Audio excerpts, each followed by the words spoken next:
اب یہ خوشحالی دو طرح کی ہے. ایک خوشحالی تو وہ ہے جس کا تعلق اس دنیا سے ہے، اس کو مفادات دنیا کہتے ہیں، اور ایک خوشحالی وہ ہے جو آخرت کی ہے، اس کو مفادات اخروی کہتے ہیں. اللہ رب العزت سورہ بنی اسرائیل میں فرماتا ہے ہمارا قانون یہ ہے کہ جو کوئی اس دنیا میں طبعی مفادات عاجلہ چاہتا ہے اور اس کے لیے طبعی قوانین کے مطابق کوشش بھی کرتا ہے، ہم اسے قانون معیشت کے مطابق مادی مفاد دے دیتے ہیں. لیکن آخرت کی زندگی میں اس کے لیے جہنم تیار ہوگی جس میں وہ بدحال اور ددکارا ہوا داخل کیا جائے گا. اس کے برعکس جو شخص مفاد عاجلہ کے ساتھ ساتھ آخرت کی خوشگواریاں بھی چاہتا ہے اور اس کے لیے ایسی کوشش بھی کرتا ہے جیسی کوشش کرنے کا حق ہے، اور مستقل اقدار پر یقین بھی رکھتا ہے، یعنی آخرت پر ایمان بھی رکھتا ہے، تو وہی لوگ ہیں جن کی کوشش حال اور مستقبل دونوں میں بھرپور نتائج کی حامل ہوتی ہے. مسلمانوں واضح رہے کہ ہر کوشش کا صلہ ہر فرد و بشر اور ہر قوم کو ملتا ہے، خواہ وہ مسلم ہو یا کافر. دنیاوی کوشش جو بھی کرتا ہے اس کی عزت رزق دولت میں اضافہ ہوتا ہے، خواہ وہ کسی بھی مذہب کا پیروکار ہو. سامان زیست طبعی قوانین کے مطابق حاصل ہوتے ہیں اور اسے ہر وہ شخص حاصل کر سکتا ہے جو ان قوانین کے مطابق ان کے حصول کی کوشش کرتا ہے. ارے زندگی کی اس دوڑ میں کافر اور مومن دونوں کے لیے یکساں طور پر میدان کھلا ہے. یہ نہیں ہو سکتا کہ کافر کو اس کی کوشش کے باوجود پکڑ کر پیچھے دھکیل دیا جائے اور مومن خواہ وہ حد حرام اور کام چور ہی کیوں نہ ہو اسے آگے بڑھا دیا جائے. ایسا نہیں ہوتا. یہ اللہ سبحانہ کا مسلمانوں قانون نہیں، وہ تو رب العالمین ہے، سب کا رب. سورہ الشورى آیت 20، جو شخص مستقبل کے مفاد چاہتا ہے تو ہم اس کی کوشش کے مطابق اس میں اضافہ کر دیتے ہیں، اور جو شخص محض دنیاوی مفاد کا طالب ہوتا ہے تو اسے اس کی کوشش کے مطابق مفاد مل جاتے ہیں، لیکن اس کے لیے مستقبل کے مفاد میں کوئی حصہ نہیں ہوتا، کیونکہ اس نے نہ ہی اس کی خواہش کی ہوتی ہے نہ ہی کوشش. مسلمانوں قرآن کریم کسی کے طبعی مفادات دنیاوی خوشحالی کو نظر انداز نہیں کرتا، وہ اسے بڑی اہمیت دیتا ہے. اسی لیے تو وہ مومن کو سورہ بقرہ آیت 201 میں یہ دعا سکھاتا ہے کہ اے میرے رب میری دنیا بھی سنوار دے اور میری آخرت بھی سنوار دے. اے اللہ مجھے دنیا کی خوشگواریاں بھی حاصل ہو جائیں اور مستقبل کی زندگی کی خوشگواریاں بھی مل جائیں. قرآن کی تعلیم اسی پروگرام کی تکمیل کے لیے ہے. اب سوال یہ پیدا ہوتا ہے کہ یہ مقصد حاصل کیسے ہو کہ انسان کو دنیاوی زندگی مادی مفادات بھی حاصل ہوتے رہیں اور مستقبل کا دامن بھی ہاتھ سے نہ چھوٹے. تو مسلمان بہن بھائیوں یہاں یہ نقطہ سمجھ لیں کہ یہ دونوں مفادات کسی معاشرہ میں فرد واحد کی کوشش سے میسر نہیں آتے، بلکہ یہ وہاں میسر آتے ہیں یہاں اسلامی معاشرہ نظام شریعت نظام عدل قائم ہو. مسلمانوں دنیاوی زندگی کی آسائشات خدا کا انعام ہیں جن کے جائز استعمال سے زندگی بسر کرنے والوں کی دنیا اور آخرت خوشگوار ہوتی ہے.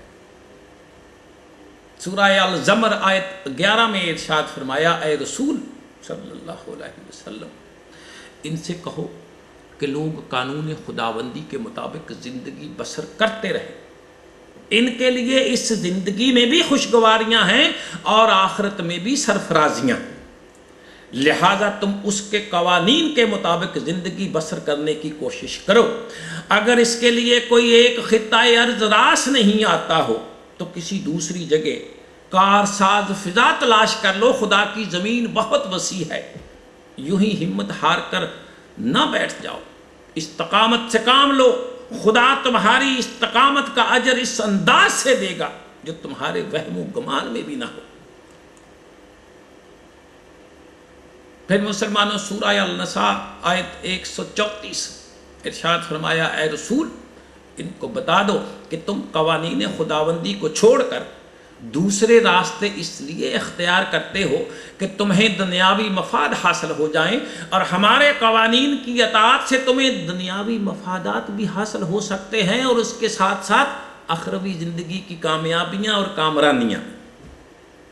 خدا تمہاری موجودہ زندگی کی آسائش طلبی کی درخواستوں کو بھی سنتا ہے اور مستقبل کی شاد بینیوں کو بھی نگاہ میں رکھتا ہے، اس لیے دونوں کی کوشش بھی کرو اور اللہ کے آگے التجا بھی کرو۔ تو مسلمانوں، تمکن فی الارض خدا کی نعمت ہے اور خدا کے بندوں کا حق ہے۔ ارشاد فرمایا، اے جماعت مومنین، تمہاری کیفیت یہ تھی کہ تم تعداد میں بہت کم تھے اور قوت کے اعتبار سے بھی بے حد کمزور۔ تمہیں ہمیشہ یہ خطرہ لاحق رہتا تھا کہ مخالفین تمہیں اٹھا کر نہ لے جائیں۔ ان حالات میں تمہاری اطاعت اور استقامت کی وجہ سے خدا نے تمہیں ایسا ٹھکانہ دیا جہاں تم اکٹھے رہ سکتے، اور اپنی نصرت سے تمہیں تقویت پہنچائی اور خوشگوار چیزیں دے کر تمہارے رزق کا سامان مہیا کر دیا گیا۔ یہ سب اللہ سبحانہ کی نعمتیں ہیں۔ وہ کون ہے جو دنیاوی زندگی کی چیزوں کو حرام قرار دیتا ہے؟ پھر سورہ الاعراف آیت 32 میں ارشاد فرمایا، اے رسول، ان سے پوچھو کہ وہ کون ہے جس نے زیب و زینت کی چیزوں کو اور خوشگوار اشیاء خورد و نوش کو حرام ٹھہرایا ہے، جنہیں اللہ نے اپنے بندوں کے استعمال کے لیے پیدا کیا۔ یہ چیزیں اس دنیا کی زندگی میں مومنوں اور دوسروں کے لیے یکساں طور پر کھلی ہیں۔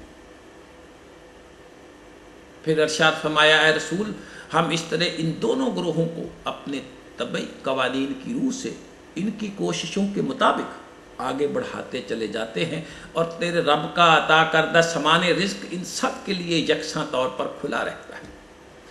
ان کے راستے میں کسی کے لیے بند نہیں لگائے جاتے۔ جو چیز اللہ سبحانہ کے قانون کے مطابق حاصل ہوتی ہے وہ ہر اس شخص کو حاصل ہو سکتی ہے جو اس قانون کے مطابق اس کے حصول کے لیے کوشش کرتا ہے، خواہ وہ مومن ہے یا کافر۔ ارے یہی وہ اٹل قانون ہے جس کی روح سے ہم دیکھتے ہیں کہ حصول معاش میں کس طرح ایک قوم اپنی صحیح اور عمل کے مطابق دوسری قوم سے فوقیت حاصل کر لیتی ہے۔ فرق پڑتا ہے تو مستقبل کی خوشگواریوں کا، آخرت کا، اس لیے کہ قانون طبعی سے الگ مسلمانوں ایک اور قانون بھی ہے جو وحی کے ذریعے انسان کو ملتا ہے، اور وحی محمد کے اعتبار سے محنت، دیانت اور مشقت سے کمایا ہوا مال و دولت اللہ سبحانہ کی مرضی سے خرچ کرنا نماز ہے۔ دنیا اور مال دنیا کو برا کہنا اور اس کو بیکار کہنا رہبانیت اور تصوف کی غیر اسلامی تعلیم ہے۔ نظریہ رہبانیت کا خلاصہ یہ ہے کہ یہ دنیا اور یہ جسم، یہ وجود انسان کے لیے ایک دارالعذاب ہے۔ انسان کی روح اس قفس عنصری میں دراصل ایک سزا یافتہ قیدی کی حیثیت رکھتی ہے۔ لذات و خواہشات اس قید خانہ کے طوق و سلاسل ہیں۔ انسان دنیا اور اس کی چیزوں سے جتنا تعلق رکھے گا اتنا ہی گندگی سے آلودہ ہوتا جائے گا اور اسی قدر عذاب کا مستحق ہوگا۔ نجات کی صورت یہ ہے کہ انسان کو زندگی کے بکیروں سے الگ کیا جائے، خواہشات کو مٹایا جائے، لذات سے کنارہ کشی کی جائے، جسمانی ضروریات اور نفس کے مطالبات کو پورا کرنے سے انکار کیا جائے کہ اس طرح روح ہلکی اور پاک صاف ہو جائے گی اور نجات کے بلند مقام پر اڑنے کی طاقت حاصل کر لے گی۔ نہیں مسلمانوں، اس نظریہ کی روشنی میں ایک خاص قسم کا نظام فلسفہ وجود میں آیا جس کی مختلف شکلیں بدھزم، مسیحی رہبانیت، یوگ اور تصوف کے ناموں سے مشہور ہوئی۔ نظریہ رہبانیت انسانی جماعت کے کمزور دل افراد کو دنیا کے کاروبار سے ہٹا کر گوشائے عزلت میں لے جاتا ہے اور بدترین شریر قسم کے افراد کے لیے میدان صاف کر دیتا ہے۔ بد کردار لوگ خدا کی زمین کے متولی بن کر آزادی کے ساتھ فساد پھیلاتے ہیں۔ بزدل خود غرض لوگ نیکی اور روحانیت کے نام پر اپنی نجات کی فکر میں تپسیا کے لیے چلے جاتے ہیں۔ اس نظریہ کے اثرات جب عام انسانوں تک پہنچتے ہیں تو ان کے اندر غلط قسم کا صبر و تحمل، مایوسانہ نقطہ نظر پیدا کر کے انہیں ظالموں کے لیے نرم نوالا بنا دیتے ہیں۔ ارے اسی وجہ سے ہمیشہ حکمرانوں عمرہ اور مذہبی اقتدار رکھنے والے طبقے اس رہبانہ تصوف کے فلسفہ کی اشاعت میں خاصی دلچسپی لیتے رہے، اور یہ رہبانہ فلسفہ خوب آرام سے ان کی سرپرستی میں پھیلتا رہا ہے۔ مسلمانوں تاریخ میں کوئی ایسی مثال نہیں ملتی کہ امپیریلزم، سرمایہ داری اور پاپیت سے رہبانیت کی کبھی کوئی لڑائی ہوئی ہو۔ جب یہ رہبانہ فلسفہ انسانی فطرت سے شکست کھا جاتا ہے تو کتاب انجیل کی تصنیف شروع ہو جاتی ہے۔ انسان مذہب کی آڑ میں ایسے ایسے ہیلے وسیلے تراش لیتے ہیں کہ وہ رند کے رند بھی رہیں اور ہاتھ سے جنت بھی نہ جائے۔ اس کاوش کے نتیجہ میں کہیں کفار کا یہ عقیدہ ایجاد ہوتا ہے کہ اوتار اور بت ان کے گناہوں کی پردہ پوشی کرتے ہیں اور اللہ سبحانہ کے ہاں ان کی بخشش کا وسیلہ بنتے ہیں۔ کہیں حبس رانی کے لیے عشق مجازی کا ہیلا نکالا جاتا ہے تاکہ دل کی لگی بھی بجھا لی جائے اور تقدس بھی یوں کا توں قائم رہے۔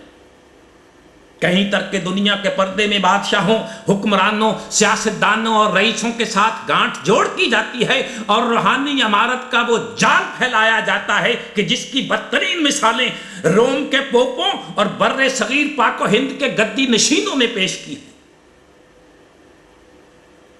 اس نظریہ کے حامل مسلمان انسانوں میں نظام شریعت بے معنی ہو کر رہ جاتا ہے، پھر عبادات اور امر نہیں کا وہ مفہوم بالکل ساقط ہو جاتا ہے جس کا حکم قرآن کریم میں اللہ سبحانہ نے مسلمان کو دیا اور جس کا عملی نمونہ رسول اللہ کی زندگی ہے۔ مگر اس کے برعکس مسلمان یہ سمجھنے لگ جاتا ہے کہ چند خود ساختہ مذہبی اعمال، عرس میلے، نظر و نیاز، وجد اور دمال، چادر اور چڑھاوے ہی اس کی زندگی کے گناہوں کا کفارہ ہیں، بس ان کو پوری دیانتداری سے انجام دیتے رہنا چاہیے تاکہ آخرت میں نجات ہو جائے۔ اسی نظریہ رہبانیت کی کوکھ سے اسلام میں نظریہ تصوف نے جنم لیا، پھر اسی نظریہ اور ذہنیت نے صوفیاؤں کو جنم دیا جنہوں نے امت مسلمہ کو مراقبہ، چلہ اور زیارت کے چکروں میں ڈال کر نظام دین کے قیام سے کوسوں دور پھینک دیا۔ اب یہ بات یقیناً آپ سب کے لیے حیران کن ہوگی کہ تصوف، صوفیزم دین اسلام کی ضد ہے۔ سورہ الجاشیہ آیت 13 میں قرآن فرماتا ہے کہ کائنات کی پستیوں اور بلندیوں میں جو کچھ ہے اللہ سبحانہ نے ان سب کو تمہارے لیے مسخر کر رکھا ہے، اس میں غور و فکر کرنے والوں کے لیے نشانیاں۔